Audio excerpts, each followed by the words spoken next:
I wanted to understand the stories that were playing out in my brain. And so when I asked myself, why is it so bad?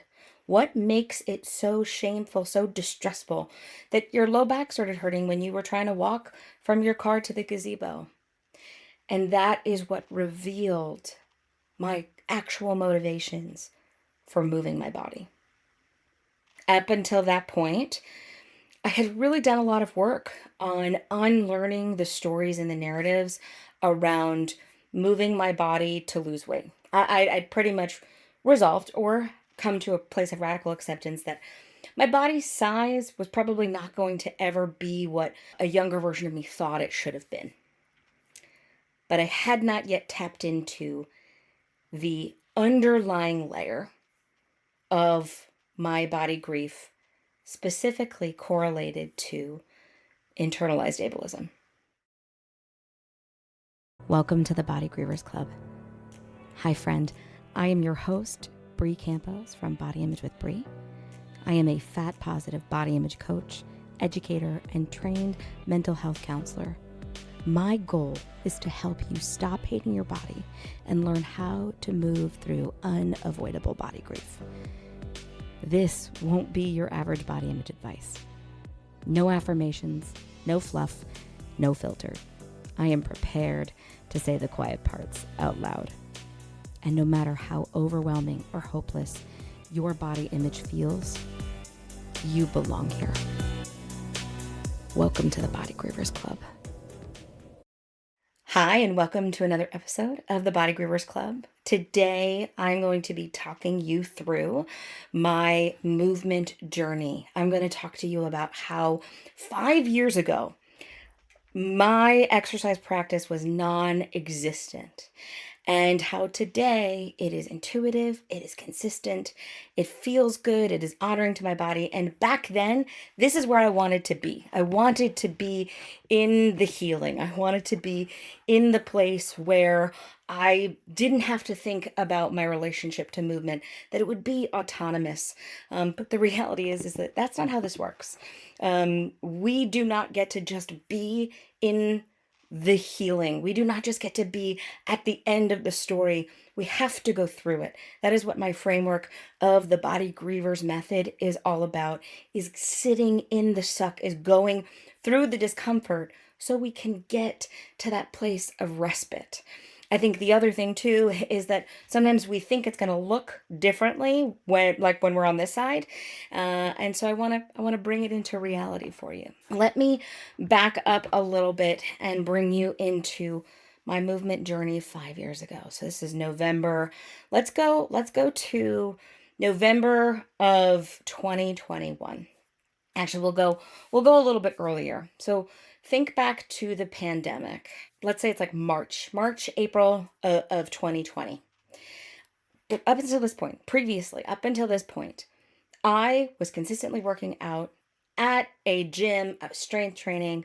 I was working out maybe 3 to 4 times a week, 3 at best. And I was already body image with Brie. I had already healed my relationship to food, and I was on my way to sort of healing my relationship with movement as well. I really enjoyed movement. I really enjoyed being strong. I really enjoyed, the community aspect of working out. And then the pandemic hit. And the gym that I had previously gone to went virtual. And so all of these things that we used to do in person, we're doing them virtual. And I found myself not as excited to show up, and that I was missing the workouts. And I'd be like, I'll just go back and watch the replay. The best lie any ADHD person will ever tell themselves. I'll just go watch the replay. Not happening, girlfriend. I also was working really hard in my business because my reliable job of being a trauma in-home intensive counselor, I wasn't allowed to go in home. And so I was trying so desperately to get children, I was working with kids, to log on to Zoom to do a session. That didn't work out well either. And so when that stopped working and I was like, I need to make money, then I started putting all of my eggs in my body image with Brie basket. And I was like, all right, let's see what happens. And that's the best part of this story, is that's why I'm here today. I mean, my favorite part of the day was logging off of work and coming on and doing an Instagram live. So Instagram live always feels like my roots for me. If you've been here from a long time ago, I used to call it late night chats with Brie. So I'm trying to navigate this new world of being socially distant. All of the routines and the things that I had sort of implemented were gone. And I had given myself permission to rest, right? I was like, okay, you know what? This is the season of life that we're in. It's fine. Everything is going to be okay. And then a friend of mine, when we were allowed to social distance hang, we decided to go to a park, and we got lunch, and then we were going to socially distance, sit and eat lunch together. And it was the first moment of what I call body image distress that arose around movement. Body image distress, or what I like to call the oh shit moment. I'm sure you all are familiar with that, where something happens and the narrative in your brain is, oh shit. Uh-oh, here we like this is not good. And so the task at hand was, I'd walked from my car. We were walking to this gazebo. It couldn't have been more than maybe, I don't know, like half a mile, not even, like I don't even know. I'm really bad at conceptualizing space time. It wasn't a far distance, and my low back started hurting. And the first thought that popped in my head was, oh shit. I started to go down the spiral. My friend's talking to me. I'm not even listening to her. And I'm thinking, oh my God, it's because I stopped going to the gym. And I wonder if I've lost all of the training and the strength that I had built over the last 20 years, but specifically the last 2 years. And when I noticed the spiral, I said to my brain, and this is part of my framework, is I stopped. I stopped going down the spiral. I used my own framework on me, and I said, okay, if I keep going down this spiral, it's not going to actually make me feel better right now in this distress. So I need to ask myself, can I explore this later? We can go down the spiral as long as we want later on. For right now, I want to be present with my friend. What do I need right now? And so as soon as we got to the destination, I just looked at my friend and said, I'm going to need to stretch. My back really is hurting me. And she was like, go ahead, no problem. And so I'm on my drive home. And that is the first time I said, all right, let me engage the spiral. And I used my 7-step framework of trying to explore the thoughts and the fears that were coming up. I wanted to understand the stories that were playing out in my brain. And so when I asked myself, why is it so bad? What makes it so shameful, so distressful that your low back started hurting when you were trying to walk from your car to the gazebo? And that is what revealed my actual motivations for moving my body. Up until that point, I had really done a lot of work on unlearning the stories and the narratives around moving my body to lose weight. I'd pretty much resolved or come to a place of radical acceptance that my body size was probably not going to ever be what a younger version of me thought it should have been. But I had not yet tapped into the underlying layer of my body grief, specifically correlated to internalized ableism. Because the absence of ability of movement was what exposed to me, I don't want to be disabled. I do not want to be fat and disabled. That's the difference too. Because I can hear my clients might even say something like, why is it wrong to not want to be disabled? It is not wrong to not want to be disabled as long as you're not judging people who are disabled, right? As long as it's not a shame narrative. Just like, I don't want to be a movement person. Like, that's just not how I want to be known. I don't want to be the person that moves, right? Like, and I'll also just add in here, there's a much different clarifier between something you do and something that you identify as. But that being said, I think many of us, specifically those of us who live in a marginalized body, do not want to be associated with being disabled. And if I were to look at any of you, if I were to try to have tapped into, hey, you're feeling this shame right now because the story you're telling yourself is that this is embarrassing, the way I would respond to you was completely different than the way I was showing up for myself. So that was my first indication of, okay, something is not aligned here with my values. So there are 5 things that I've written down. 5 things I needed in order to heal my relationship with movement. And the first thing that I needed to do was I needed to, first and foremost, explore the shame stories when I didn't engage in movement, when my body was in pain, or when I was no longer able to do movements that I was once able to do. And when I say explore the shame, one of my, 7 steps in my framework is building objective awareness. And my whole concept on building objective awareness is that we lead with curiosity and not criticism. So criticism is, why can't you walk from the car to the gazebo? Well, what's wrong with you? What, you used to be able to do that, no problem. This is embarrassing that you're not able to do that. Whereas curiosity is, oh, that's interesting. I'm not able to do this movement that I was once able to do. I wonder why this is feeling so distressful for me. And what I realized was, oh, you know what? Like, I had lost my consistent movement practice. And up until this point, I had been saying to myself, I just got to do it. I just have to pull myself up by my bootstraps and just regiment myself and do it. Now, what foresight I have now that I didn't have back then is that I had unmanaged ADHD, and actually just released a podcast episode on ADHD.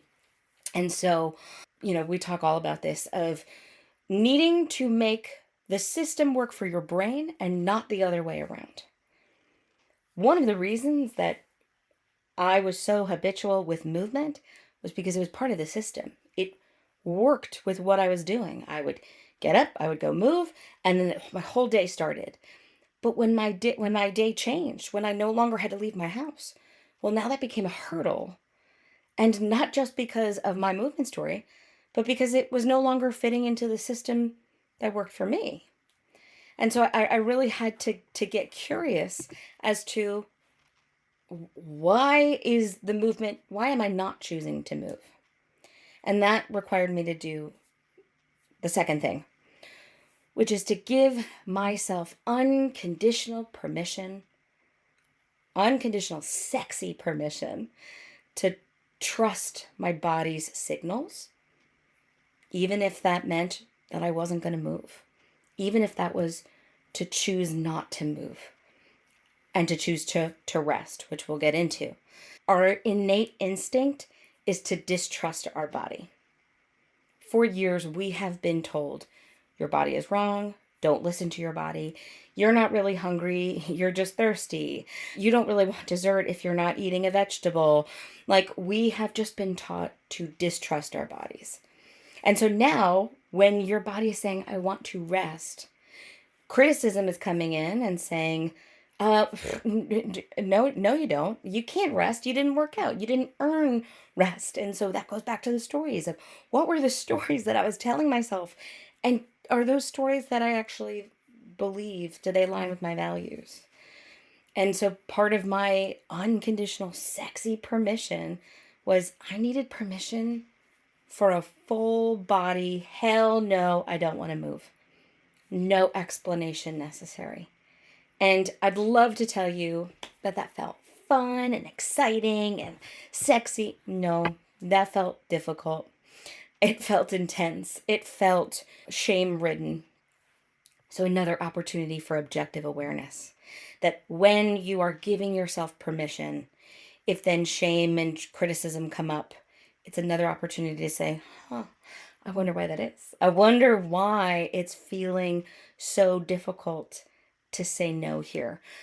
A lot of my clients will say to me, Brie, I rest all the time. I don't do anything else but rest. And so my question for you is, well, how do you define rest? What does it look like for you.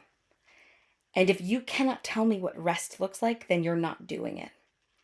Because I imagine what many of you are doing is just not moving, like the absence of movement, but it's not actually feeling restorative. It's not feeling like it's filling the cup of rest that it needs to. And another thing with sexy permission is I always use this example. When we were kids, right? If you were ever like, Mom, can I go to Bree's house? And the response was, well, you can if you want to. That's not permission. I don't know what that is. That is Catholic guilt. That is ridden with expectation. Sexy permission is like, fuck yeah, let's go to Bree's house. That's so fun. Yeah, you want to not move today? Sounds ace. Like, that sounds great. If that's not happening, then you're not going to actually give yourself permission to rest. And so then there's going to be this tug of war with wanting to do the thing that you don't actually want to do. And so if you're listening to this and you're like, I want to desire movement again, I want to move my body, then my first question is do you have sexy unconditional permission to not move your body?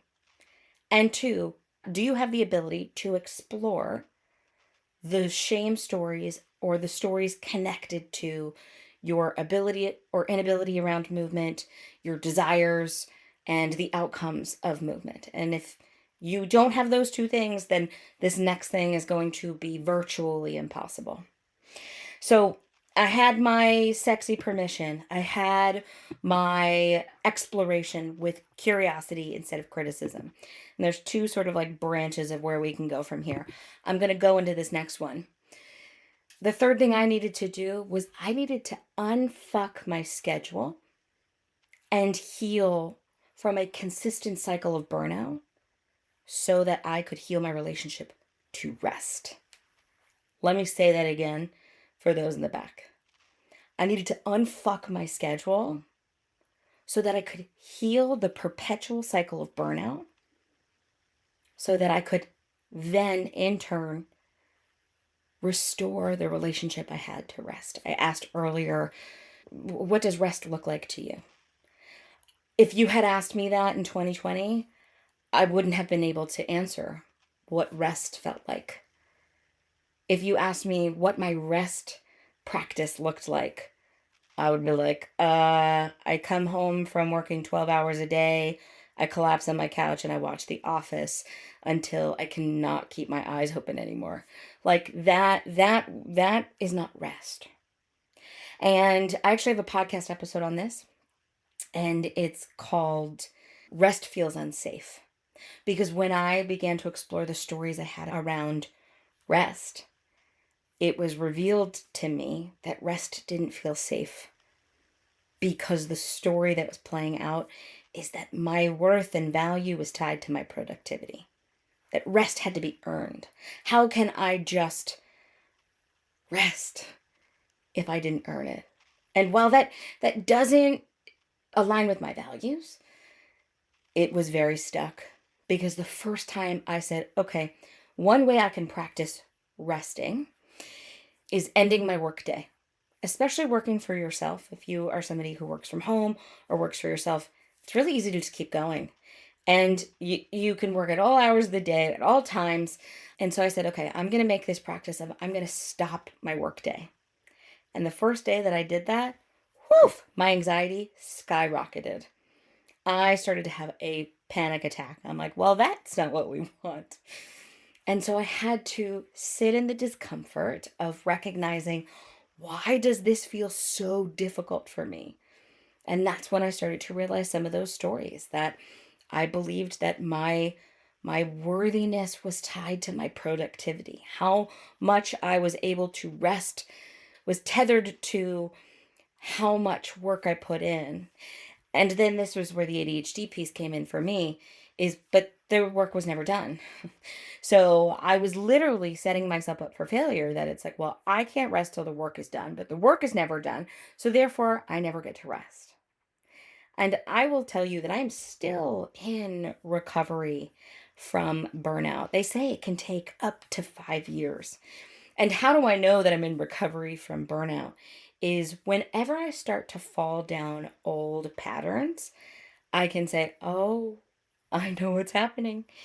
I'm falling into burnout again. So, for example, one of the things in that time period was, okay, I know the hurdle. I cannot get up to go work out. Once we're able to go back and work out again and be in the gym, I lacked motivation.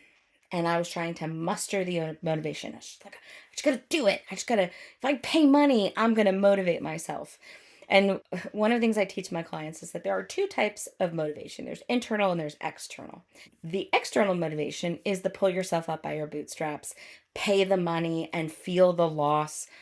Internal motivation is when there's an innate desire. That's what I wanted, but I was trying to do that through means of trying to force myself into movement. So when I looked objectively, or what's stopping me from showing up to that gym class, to going to the gym, I realized, well, it's because I'm staying up too late at night. And I'm staying up too late at night because I'm watching TV. And so my solution was, well, then let me stop watching TV. I'm going to cut all my streaming services. I'm going to, raw dog it. I'm going to have a life of boringness. I'm going to work. I'm going to come home and I'm going to go to the gym. That didn't work out. And so I actually used the same framework that I used for my clients, specifically for my eating disorder clients, around emotional awareness around a behavior. And so I used binge watching television as the behavior, and I pulled back and I said, let's figure out why I'm doing this.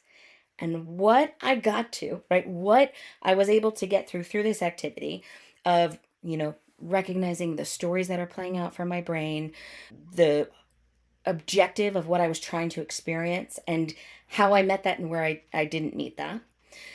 What I was able to come to is, in the short term, I was getting what I needed. I was getting a dopamine hit of, hey, this feels good. But in the long run, I was tired.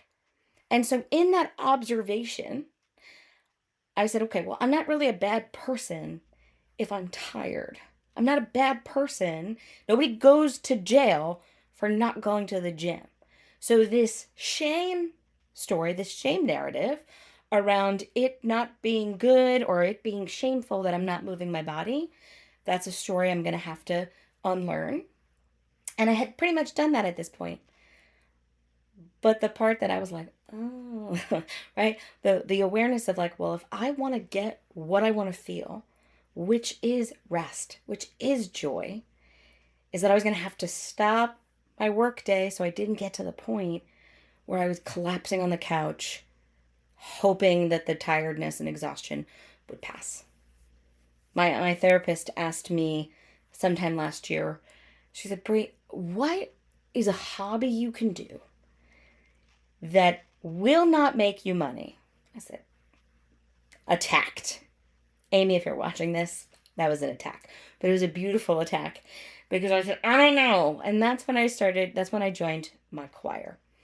And as an aside, right? Like, it wasn't one day my therapist made the suggestion and then I'm going to go to this choir. There was a lot of pre-contemplation of like, let me see what choirs are in the area. Let me see what the requirements are. Let me see what their performances are like.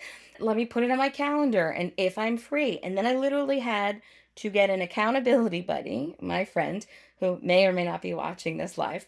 And I said, I need you to push me to go to this thing because I keep avoiding it. I know I'm going to enjoy it, but this is how I get more joy. And I did, and I went, and now it's innate. And now I know every other Monday I go to choir, and it's fun, and it's joyful, and it's an opportunity to do something that's not going to make me money. And that time is carved out. So needing to add joy into your life, into your calendar, so that you can find pockets of rest, developing what rest can look like. One of the things I have all of my clients do when they tell me I'm burned out or I'm struggling to figure out what rest looks like for me, I recommend taking Sandra Dalton's 7 Types of Rest quiz. And I didn't know there were 7 types of rest. I thought there was just the physical rest. But there's sensory rest. There's emotional rest. There's social rest. How are you doing in those areas? And how can we add in to those areas so that rest feels more innate, so that there's more of a practice? The more rested we are, the more likely we are to move, the more likely we are to have that innate desire to move so that we can rest. So anytime I start finding myself going down a spiral where I'm like, why am I refusing to go to bed right now? That's when I know, okay, I think I'm a little bit on the burnout train. How do I unfuck this? How do I stop the cycle in motion before it gets any worse? So I had divvied off, right? There was two parts. So the first part was the unfucking my schedule. The second part is unlearning the internalized ableism stories that are attached to our body and our movement, right? Unlearning internalized ableism when my body doesn't work optimally, when movement is hard, movement that I was previously able to do, bringing in that objective awareness, curiosity over criticism of, yeah, you know what? I used to be able to walk from my car to that gazebo and I wouldn't have to think about it. It's hard for me right now. Why does that feel so unsafe? Feels unsafe because I don't want to be disabled, because I can't be fat and disabled. That I want to be the good fatty. If you're familiar with Stacey Bias's archetypes of a fat person, the good fatty is an archetype where, okay, it's okay if you're fat, but as long as you're healthy.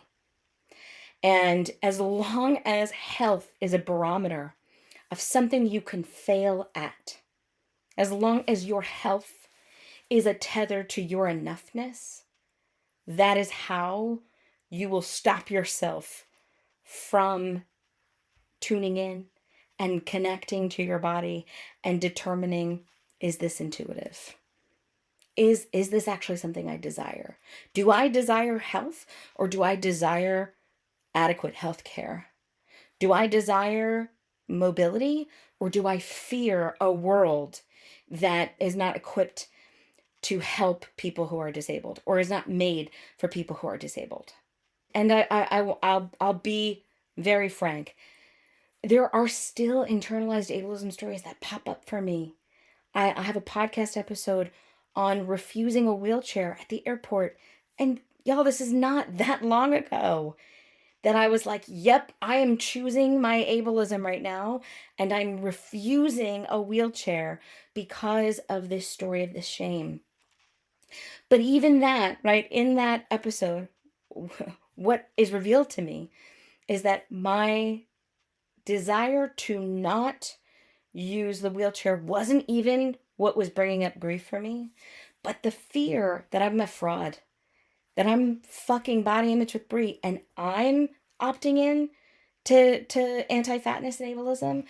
How are any of my clients going to believe me? That grieved me more than the rejection of the wheelchair. The way that I met myself in that suck was to say, I get to be the body griever today. And even as I say that, y'all, like, it brings up emotion. I hate being the body griever. It sucks to be the body griever. I know. But in sitting in that suck, it allows us space to observe, to build objective awareness, to offer sexy permission, and for autonomous healing. That's where the innateness will come, is through the listening to our body, as opposed to telling our body to shut up and do what we think it should do. So let's go through my 4 points so far.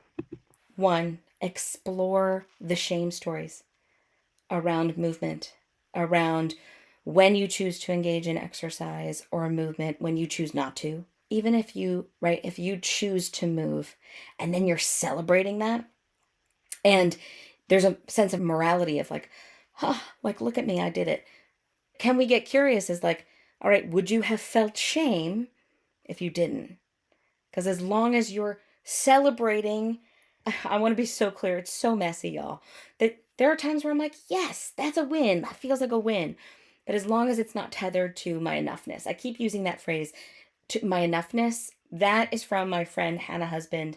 They have an amazing framework around healing your relationship to movement. I will be sure to tag them below. And we also have a podcast episode on movement and how do we change that story. And so yeah, that like what I do or don't do does not impact my enoughness, that I do not have to earn rest, that I get to unlearn the internalized ableism and anti fat beliefs and stories when my body doesn't work the way that I want it to. I was just saying this to Hannah earlier. Like, I remember being in sixth grade and not being able to cross my legs like all of the other girls. And sixth grade Bray thought it was because she was too fat. And now I'm like, girl, you had hip issues back then. You had mobility, flexibility issues as early as that age. The way my hips are structured makes sense. It makes sense to me now. Sixth grade Brie felt shame for not being able to cross her legs. It was shameful that that was something she wasn't able to do. 2020 Brie felt shame for not being able to cross from the car to the gazebo. 20, I don't know, let's use 2012 Brie was embarrassed that she could no longer really bend over to tie her shoes. That mobility, that movement was no longer accessible to her. But all of those different variations of me blamed myself, blamed my body, as opposed to kind of like with my ADHD. All right, well, my body works differently. How do I work with my body? That there's actually no morality around being able to tie your shoes, cross your legs, walk across the street without getting out of breath. Like, none of those things impact your enoughness. Hannah Husband talks all about that in their framework to healing movement. Number 3, I had to unfuck my schedule and end the cycle of burnout so that I could heal my relationship to rest. I needed to explore what rest looks like for me and find ways to rest that worked within the system for me, not the other way around. So, some people like rest of like my friends, if any of them are watching, I love you. They all love the spa. There's a spa near us. And I like the spa. I don't love the spa. Probably because there's a lot of walking around in the spa. There's a lot of like temperature changes and sensory changes that just feel like a nightmare for me. I have plantar fasciitis. So walking around all day really just doesn't sound fun to me. But what does sound fun for me, what feels restful, I love getting on the couch, getting all cozy with a nice book, or watching a TV show with a cozy blanket and a warm drink. That feels like rest to me. So someone else's rest doesn't have to be my rest. And also, not every time is that rest going to be helpful. Number 4, I had to give myself sexy, unconditional permission to trust my body and my body's signals, even if it meant I felt pain. And that feels uncomfortable when my low back gets activated. When my low back gets activated, it does not have to be attached to a story. It doesn't have to be my body's fault. It just means that my low back is activated. When we divorce ourselves from the story, from the judgment, from the internalized ableism, it actually allows us to be more objective. I shared on Instagram a story sequence about wanting to go for a walk, and my low back got activated and my foot got activated. If you've been following me, you know I sustained an injury.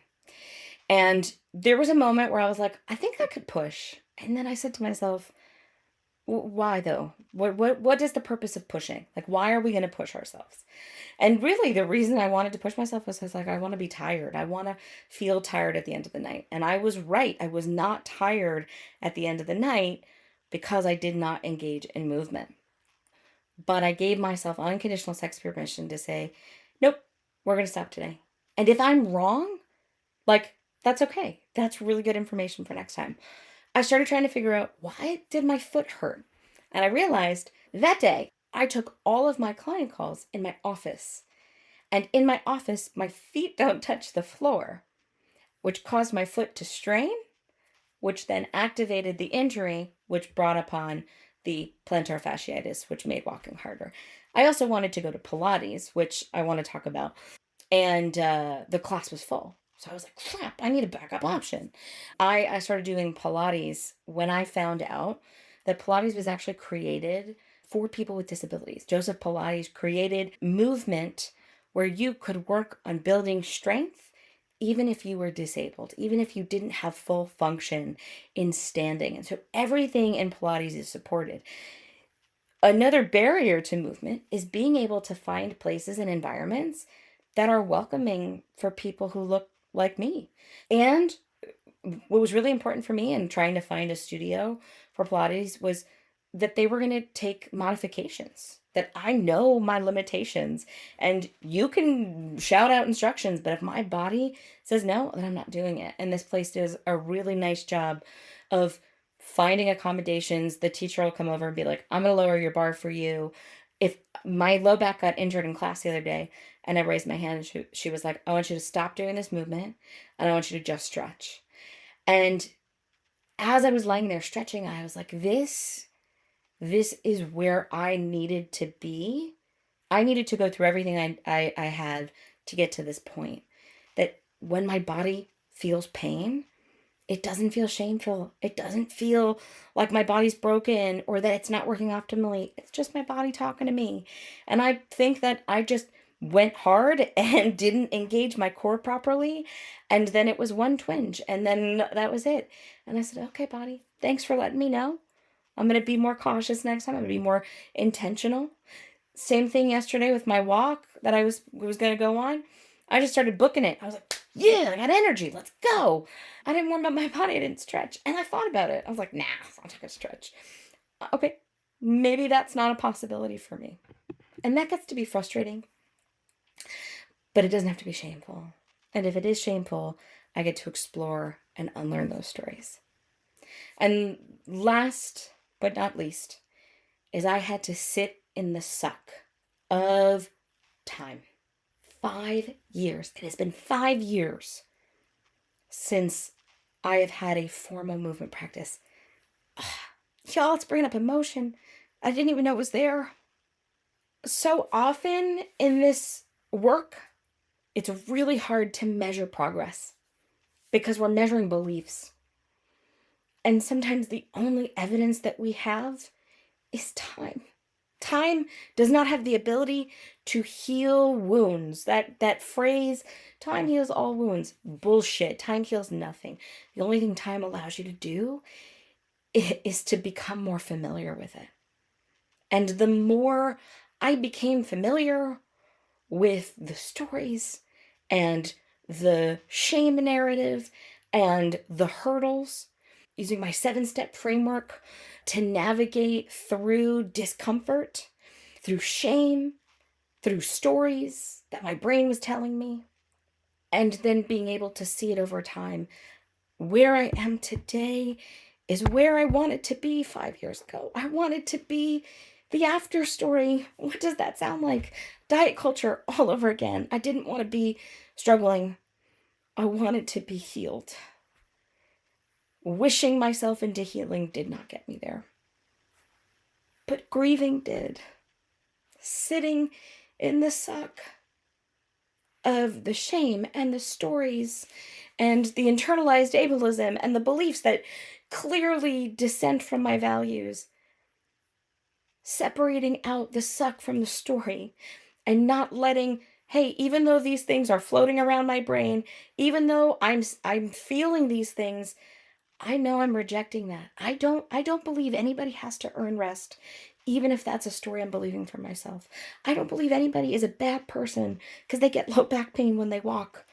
Even if I'm feeling that for myself, even just building that awareness is a stepping stone in the bridge from body grief to radical body acceptance to get to this place. So if you are watching this and wishing you could be where I'm at, You wish you were in the healing, right? You are in the part of the story where it's happily ever after. Here's what I know is that even in happily ever afters, like, we don't get the next chapter. We don't know what happens next. There is no experience in life that it's like we get to this happy place and then the happiness is sustained and then we never have to look at it again. And what I know is that I thought I had healed my relationship with movement until another level of beliefs, stories bubbled up to the surface. And then I said, oh, I got another layer to go. And so that's what feels so safe about where I'm at now, is that no matter what happens with my mobility, if my foot injury were to give out completely and I were to lose my ability to walk, I know that it would suck. I know that it would be painful, but I trust myself and my body to navigate through that grief because I've already done it. I've already gone through the grief and come out the other side. And the other side doesn't look like how I thought it would look, but it feels exactly like I thought it would feel, which is the absence of shame, the absence of distress, mental distress, not absent of physical discomfort. There is still physical discomfort. Even today, like my shoulder has been hurting. And a prior time, I would have somehow blamed myself for that shoulder pain. I have a podcast episode called Body Pain is Not Punishment. Changing the story around pain allows me to change my story around movement. So those are my 5 things that I've done. When this becomes a podcast episode, I will link all of the things that I've talked about into the show notes so that you have those resources. There were some questions that were submitted, so I want to make sure I save time for those. I just want to thank you for listening, for joining us for this episode. And I just want to encourage you that no matter where you are in your movement story, that you are in the middle of your story. You do not need to predict the ending. It's going to be better than you even imagined, even if it doesn't look like how you thought it would. One of the first questions that was submitted to me: how do I know when a particular movement is enough? How do you make movement not feel diety? And I think that this comes back to body trust, right? How do you know how much sleep you need, how much water you need? Sure, there's these recommended amounts, but some days I'm sure you drink less than the recommended amount. Sometimes you drink more. If you're like me, you drink a lot less than the recommended amount. And so you need like reminders to be like, hey, drink your water. Unlike my houseplants, super dehydrated. When it's starting to feel diety, when it's starting to feel like, okay, I need to get this much movement in, the question I would ask you is to come to your why. If your why is rooted in ableism or anti-fatness, you're never going to sustain a consistent practice. If it's rooted in ableism or in anti-fatness, what does that look like? If your desire to move consistently is, I want to move so that I don't lose my mobility because my mobility impacts my enoughness. Like, it feels too shameful to think about not being able to, go and walk and adventure with my family or go on vacations with my family and walk to the beach. Like, not that it would suck, because it would suck, but that it's a source of shame for self. Then that's not going to ever produce a long-standing, consistent goal. Whereas if you can recognize, yeah, there's grief that's coming up around limited mobility, I'm going to take some time to grieve that. Anytime that grief narrative comes up, I'm going to spend some time here. And I will tell you that at every iteration of my journey. When I found myself unable to do a movement or feeling difficulty with a movement, something that I was able to do, something I've never done, yeah, that it brings up a new feeling. It's like, wow, this is interesting. But then where does it go? Where is it rooted in? Now, if you're like, you know what, I'm going to go on the vacations anyway, and I know that if I were to be consistent with movement, I think I would be able to keep up. And it's sort of like a test for myself. Can I do it? Cool. That is not tied to your enoughness. That is a experimentation, absent of expectation. If I'm not able to keep up, will that steal my joy? No, it'll suck, it'll be frustrating, but it will be frustrating. I won't be frustrated at me. Then that will create some more awareness for you of, all right, so there's room here for exploration. There's room here to see if you can identify a goal or a desired outcome. My most recent desire for movement came from my motivation to sleep better. As somebody with ADHD, somebody who is home all of the time, I feel like my body has a hard time signaling, like, we're done, like, end of day, we're tired. I was not tired at night. And so I found anytime I did any movement, I was like, oh, I am tired at night. My brain is just using all of that energy. So my motivation for movement actually came from wanting to sleep better. And my desire to sleep better came from, I want to be a little bit more consistent in my day. But I can't be consistent in my day because I'm staying up too late at night. And so then it's messing everything else up. So it's hard to create consistency. So I said, okay, well, if I were to be consistent in my movement practice, and just as a little aside, in my movement practice, in my movement story, I would say the last 2 years, I have engaged in movement. It just has been like a Russian roulette. Like, maybe we will, maybe we won't. And I realized, actually, with my ADHD, when I have to make a decision, it's too hard. I'm like, I could go to yoga, I could go to Pilates, I could go for a walk. Nope, I needed to take choice out of it because the choice was the barrier for me. So I said, great, if I invest in a Pilates pass, this is my option. If I want to do something else, I can. But I have a consistent, I know where I'm going. I know how long it takes me to get there. I can add my routines in around it. Like if I have to go pick up my prescription or, all of those things. I had to trial out some classes. I tried out some studios. There was a lot of preparation before the action. And I would say the last 2 years really got me there. I also just moved into this house about 2 years ago. And the financial piece of like, I don't want to spend money on anything else. I just bought a house. So I was like, I'm just going to move with what I have around me. That didn't work either. I realized that the co regulation piece was a motivator for me. I love being with other people, even if I don't talk to you, even if I don't have a conversation with you or know your name, we're doing a joint thing together. And that was one of the things I loved about working out at a gym with personal training or in a group class. There was like a community collective that you don't get virtually. One of my best friend, she loves to go for walks. I don't. It's just not, I would rather go to a Pilates class than go for a walk. I love the finiteness of it. There's a start time, there's an end time, and I know what to anticipate. There's so many things that could go like on a walk with temperature, like, I don't know. There's just so many things. I'm like, that's not for me. So I had to figure out what worked for me. So the way that we make it not diety, one is figuring out what your why is. And then two, how do you know how much is enough? Even in that, it's diety. Like, even your question is diety because your question is asking, well, how do I know? How do I get this to be a check mark of I did enough movement today?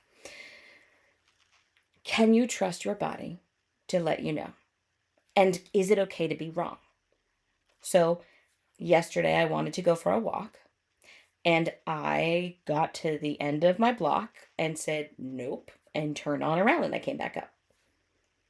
That was as much as my body could do. Was that enough?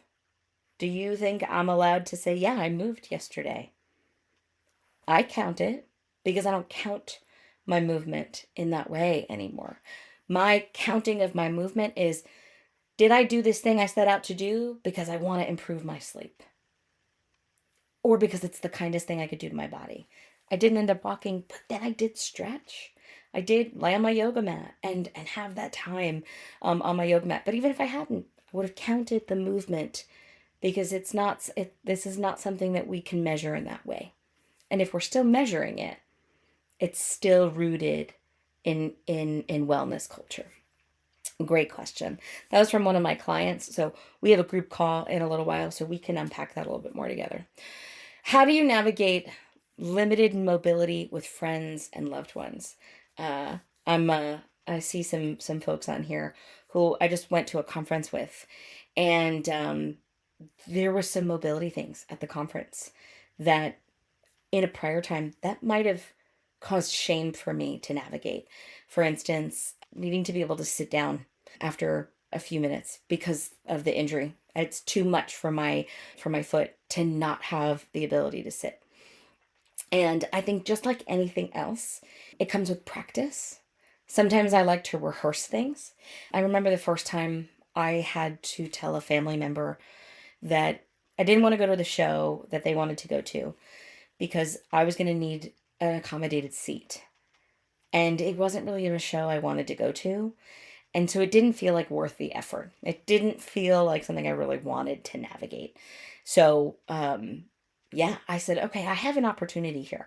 I get to share with this person, or I can choose not to. I went out to eat with some family the other day, and my one of the people in my family was like, "Can we get a booth?" And I looked at them. They were like, "Oh, I'm sorry." I'm like, "Yeah." And the booth situation ended up being okay from a width perspective, but my feet didn't touch the ground. And so what happened? 5'1" Brie, my feet are dangling off the ledge, which then caused me to push my foot down, which then strained my foot, which then ended up causing worse plantar fasciitis. And so next time I'm like, all right, I'm going to say I prefer not a booth. And if you're gonna, and it was a high top booth, so like it wasn't a high top booth, but it was like a raised booth. So it's not even like I could pull a chair over. You have to be willing to make other people uncomfortable for your comfort. And I want you to approach it as if somebody were coming to you with this information. How would you respond? And if you would respond with kindness, compassion, can you trust one person in the group to be able to hold that compassion for you? Maybe you don't have to make an announcement to the entire group. One of the most magical things about my Costa Rica retreat was the openness and the freeness about communicating needs around mobility, around movement. There were things I was like, I'm not sure I'm going to be able to do this. And it was like, we're going to try. Like, I'm going to try. And if I can't, I will sit in the discomfort of that. But like, we're going to do it together. And there was something so like healing about being around other people who understand the struggle. And so get more fat friends who don't hate themselves. That's how I would navigate this one. How do you come to terms with your larger body not being able to do the things it used to be able to do? And how do you get back to those activities? I would say probably one of the most consistent like body griever pain points that I see is when folks say, I just wish I could like bend over and tie my shoes and put on socks and paint my toenails. Like it feels embarrassing that I can't do those things. And my first inclination is that that is not a weight issue. That is a mobility one. That is a flexibility issue. And if you do not believe me, I want you to look up fat people who are super flexible. I'll give you an example. Jessamine Stanley.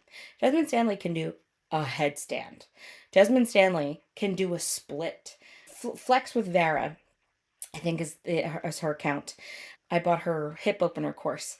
She had a whole course on splits, on how to work on your splits through hip openers. And I'm like, well, I need a hip opener. I was like, I've had issues since I was 16. And so fatness is not the issue, but mobility or flexibility might be. Another grievance that I hear my body grievers say. I was out of breath I was huffing and puffing when I was walking, and I'm embarrassed by that. As long as your motivation is to not be seen as a fat person, or it is rooted in anti-fatness or in ableism, you will never create sustainable change. It's not going to change. There is nothing inherently wrong with being out of breath. There is nothing inherently wrong with not being able to bend over and tie your shoes. I am also a fan of slip-on shoes. I have a friend who made fun of my ortho feet shoes. He said, "What are you, 110?" I said, "What are you, ageist?" I love my ortho feet shoes. They are so great for arch support, and they're slip-ons. I'll be sure to link them below through ortho feet. There is nothing inherently wrong with being unable. So that would be the first place I would start is, can you challenge that narrative? And if it feels like there's grief, what's the worst part about not being able to do those movements? One of the biggest grievances I had about accepting my body was this archaic grief of wanting to be carried over the threshold. I wanted to be able to, when I got married, have my husband to lift me up and carry me over the threshold. And the longer I've stayed in this larger body, the less realistic that feels.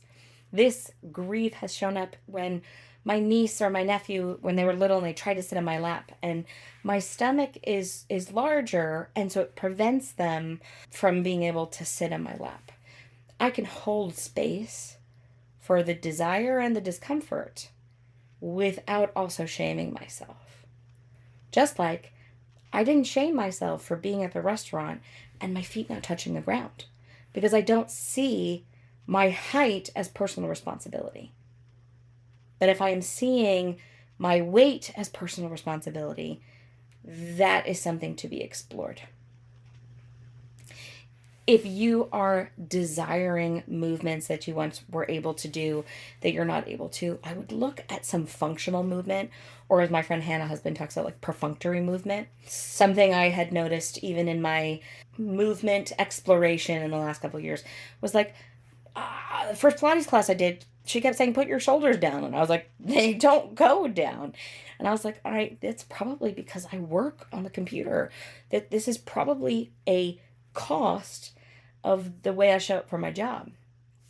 I have a podcast episode, Body Pain is Not Punishment, with a personal trainer that I had been working with because I was experiencing some really uncomfortable grief, stuff that I'm still struggling with. One of those things being my inability to get up off the floor.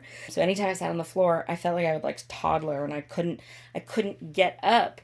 And one minor change, and I'm like, oh, I can pop up like I'm like a 5-year-old. And I blamed my body size as the reason I was able to do that. Something else that happened through the pandemic is a limited mobility in reaching. So I can reach with my right arm, but I can't, it's limited with my left. It still is on my left. The other day in Pilates, she kept coming over to me and saying, "Stop favoring this leg. I've already favored this part of my body so much that it's now unlearning movement that I have been habituated to probably for years." And then especially with injuries. And one of the things I say in the episode with Dani Shapiro, who was my physical therapist, was that it feels shameful, right? I feel embarrassed that I'm not capable of doing these movements, and that is it a casualty of my job because I sit and then my shoulders are forward and that's what's causing this? And he said, well, I am going to have casualty from my job, and my job is standing. So that every movement is going to have a cost. Every not movement also has a cost too. It's just learning to work with it as opposed to believing it is a problem and that you're responsible for it. So, if you want to figure out how to be able to do tasks that you were once able to do, we have to detach the shame from it. It cannot be a moral issue. And then, can we get creative? Can we figure out how to unlearn habits that our bodies have been used to? for years? This was a great question. I'm so excited to answer this. What is the balance between pushing and listening to your body? What is the balance between pushing yourself versus listening to your body? How do you know when it's right? And this is what I say to that. Exploration, right? We have to experiment and try and be okay with getting it wrong. That maybe this was a time we could have pushed. You're not going to know until you do it. And then it's like, well, I didn't push, so I don't know. I pushed and it was too much. And now I know. So yesterday I chose not to push myself to walk because I wanted to go to Pilates. And I said, if I push myself too hard right now, that might impact my ability to do that. So I said, let me pull back. And I was not as tired as I wanted to be. And that's okay. That was just, all right. I now know that if I want to sign up for the 7:30 at night class, I'm going to have to do it a lot earlier than the 2 hours before when I was like, I want to see how I feel. No, girl, you don't get that luxury.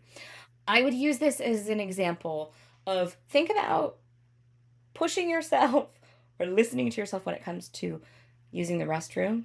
How many of us ADHD folk where we're like, I don't have to pee right now. Like, it's fine. I think I'm okay. And then you're like running to the bathroom and you're like, nope, that was a mistake. I should have gone a long time ago. Like, I have to go right now. It's information. It's learning yourself. I know I'm going to take a drive, so I probably should use the restroom now because I want to drink water on my drive. Like, a lot of it is just experimentation and learning. But just as innocuous and neutral as it is if you're like, oh, I waited too long to use the restroom, and we had a, close call situation, the same is if you say, I'm choosing not to move today. I'm choosing to not push myself. I'll give you another example. I've been very honest about, some of my mental health hurdles that I've been experiencing. And over the summer, I desperately needed a medication change. And I was feeling it. I was like, I cannot dig. There are days where I'm like, I'm going to dig. Today was one of those days. I was like, I'm tired, I'm hungry, and my body hurts, and I'm going to dig. I have clients, I have calls I need to show up for. I didn't have that. There was nothing left.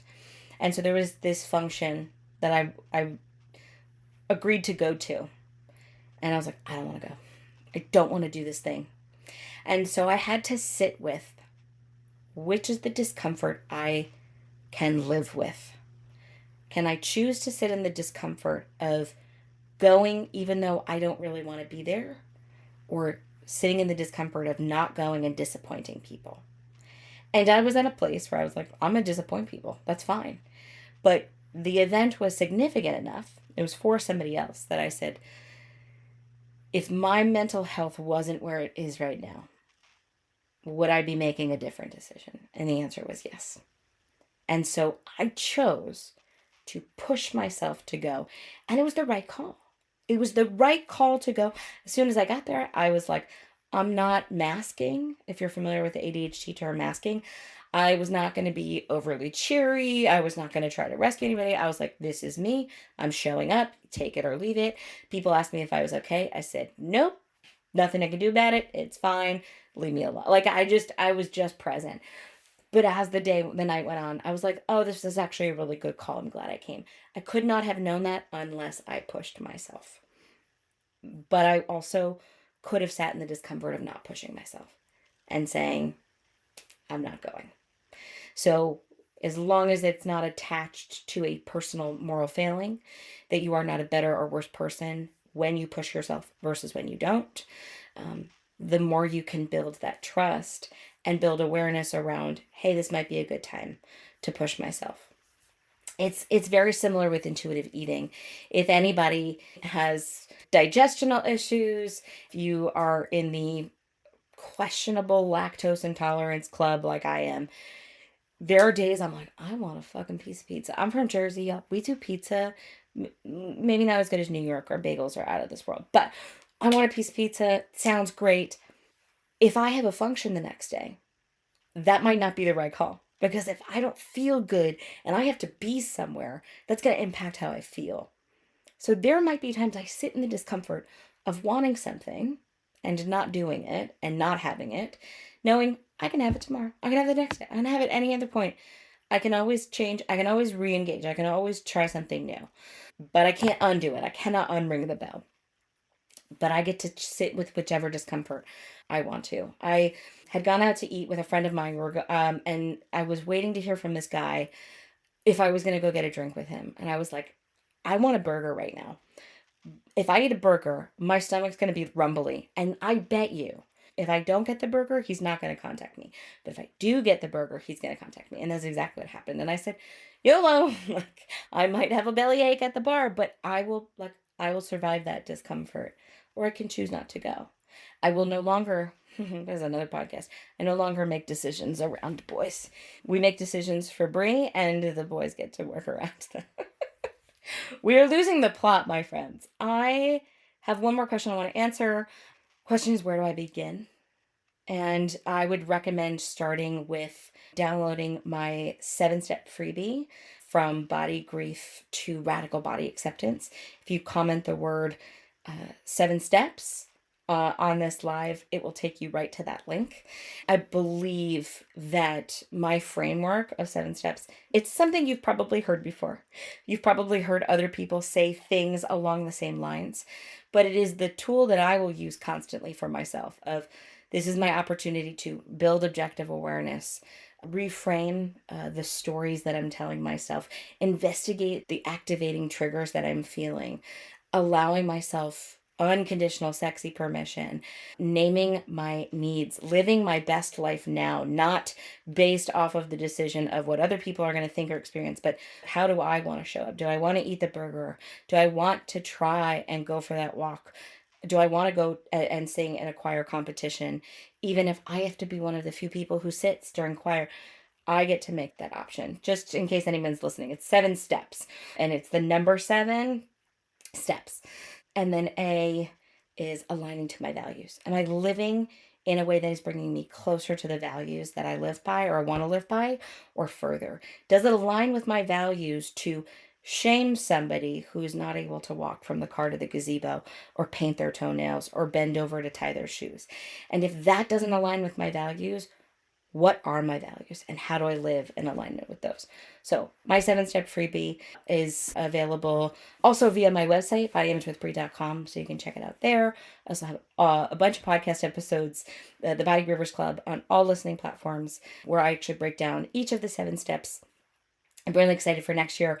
I'm going to be doing a big haul on my podcast episodes and redoing episodes. And so that means I'll be doing some more lives. So as always, thank you all for joining me live.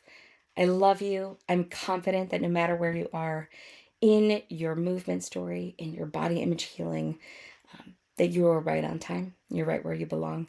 And I'm honored to be with you in your exploration.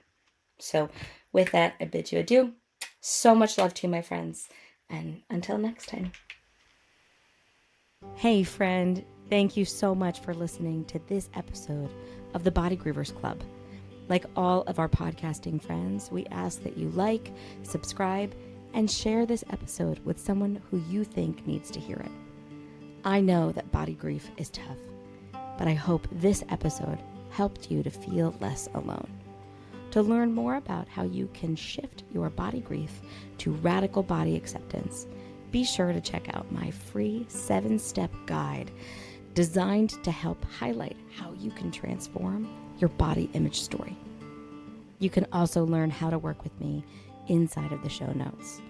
Remember, my friends, your body grief is painful and real, but you are never alone, especially when you're part of the Body Grievers Club. Thank you for listening, and until next time.